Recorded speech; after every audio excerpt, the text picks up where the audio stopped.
Hello everyone, प्रज्ञा empower studies में आपका स्वागत है।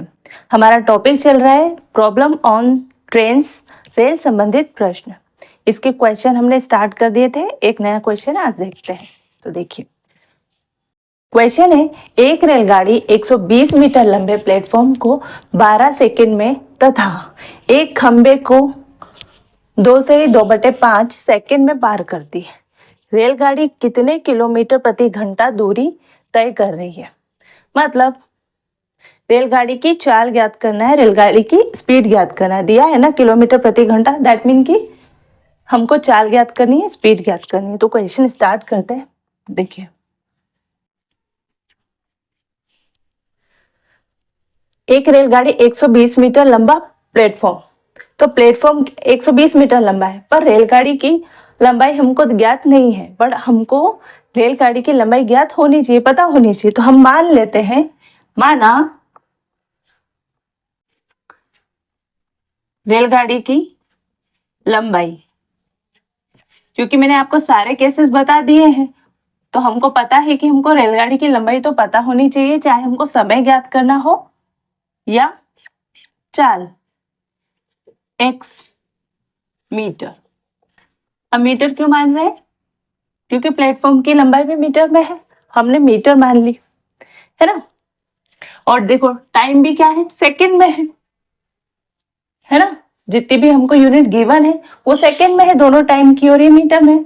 तो हमने लंबाई भी मीटर में ज्ञात कर ली, मान ली, है ना। अब रेलगाड़ी 120 मीटर प्लेटफॉर्म को, लंबे प्लेटफॉर्म को 12 सेकंड में पार करती है।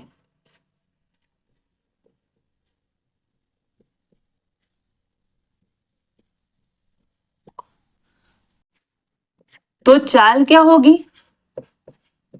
अगर इससे हमको चाल निकालनी होती तो चाल क्या होती? दूरी बटे समय, यानी कि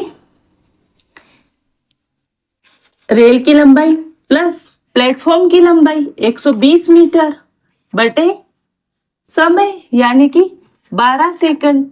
क्योंकि हमारे पास ये मीटर में ना, ऊपर वाली यूनिट मीटर में है ना, और नीचे वाली यूनिट कैसी है, 12 सेकंड। तो सेकंड, इसी से बनता है फॉर्मूला। ये हमने मीटर में मानी है, x मीटर, है ना। 120 मीटर भी मीटर में, यानी जो ऊपर की यूनिट है वो काय में है, मीटर में, और 12 सेकंड है, यानी नीचे की यूनिट कैसी, सेकंड में। तो इससे हो गया नहीं, मीटर प्रति सेकंड। ये है, ऐसे ही है ना, मीटर बटा सेकंड। ठीक है, इस तरह से ये इनकी जो यूनिट रहती है इस तरह से इकाई बनती है ना। दूसरी चीज क्या बोली है, खंबे को पार करने में लगने वाला समय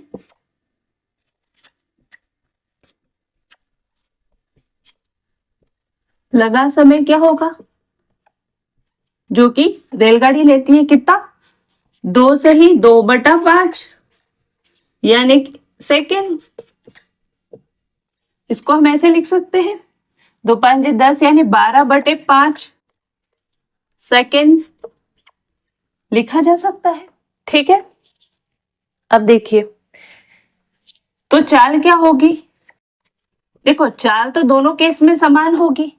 रेलगाड़ी की जो चाल है वो थोड़ी ना बदलेगी, चाल तो वही होगी, है ना। कोई भी ट्रेन हो, दिल्ली से मुंबई जा रही है, उसकी अगर चाल फिक्स है कि वो इस चाल से चलेगी तो उसी चाल से चलेगी, है ना। चाहे वो खंबे को पार करे या किसी प्लेटफॉर्म को पार करके जाए, है ना। पर अगर हमारे पास ये चीज नहीं होती, ये होती, तो हम कैसे निकालते चाल? अब खंबे को पार करने में लगा समय ये है 12/5 सेकेंड। तो चाल क्या होगी रेलगाड़ी की, दूरी बटा समय। तो दूरी क्या है, x, रेलगाड़ी की लंबाई, क्योंकि खंबे की लंबाई क्या है, 0। अगर होती तो दिया होता, बहुत चौड़ा खंबा होता तो दिया होता, वो तो खंबे को इतना ही माना जाता है, नगण्य। मतलब रेलगाड़ी की लंबाई के सामने पोल की लंबाई 0 मान ली जाती है। चाहे मनुष्य खड़ा हो, है ना, कोई झाड़ हो, उसकी लंबाई 0 मान ली जाती है। तो x यानी रेलगाड़ी की लंबाई बटे समय, तो समय क्या होगा, 12/5 तो ये, है ना, तो इसको हम क्या लिख सकते हैं, 5x/12, और ये किस में होगी, मीटर प्रति सेकंड में।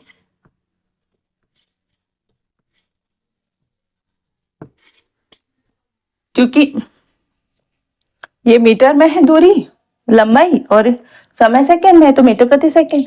अब देखो ये दोनों क्या होगी, सेम ही तो होगी, चाहे ये चाल होगी, चाहे खंबे को पार करे या प्लेटफॉर्म को पार करे, ट्रेन तो अपनी चाल से चलेगी और चाल तो समान होगी। तो अगर इसको समीकरण 1 मान ले, इसको दूसरा मान ले, तो 1 = 2 होगा ना हमेशा भाई, वो चाहे प्लेटफॉर्म पार करे चाहे खंबा, उसकी चाल तो समान होगी। तो लिखो यहाँ पर x + 120/12 बराबर 5x/12।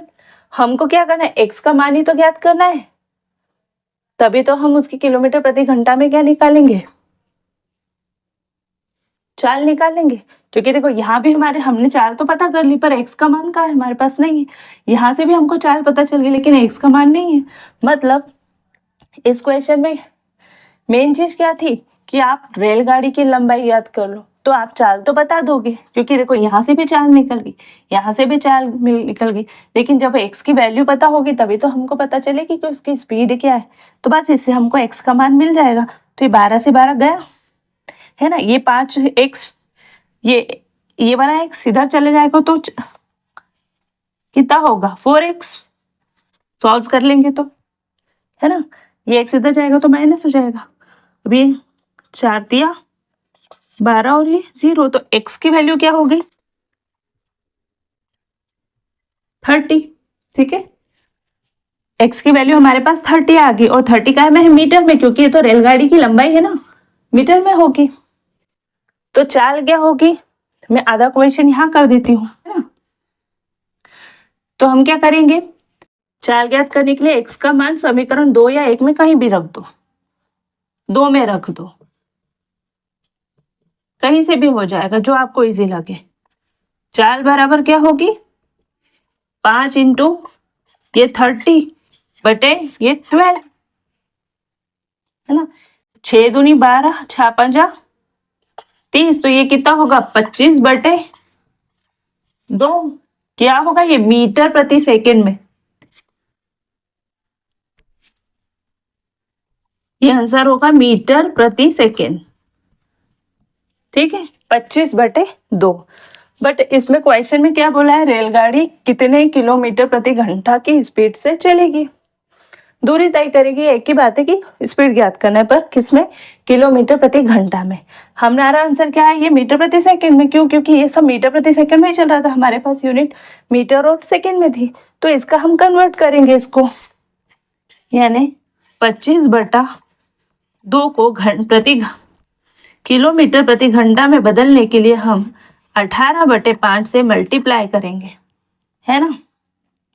तो 2 नाम 18 और 50 25, तो आंसर हो जाएगा नामा 5 45 किलोमीटर प्रति घंटा।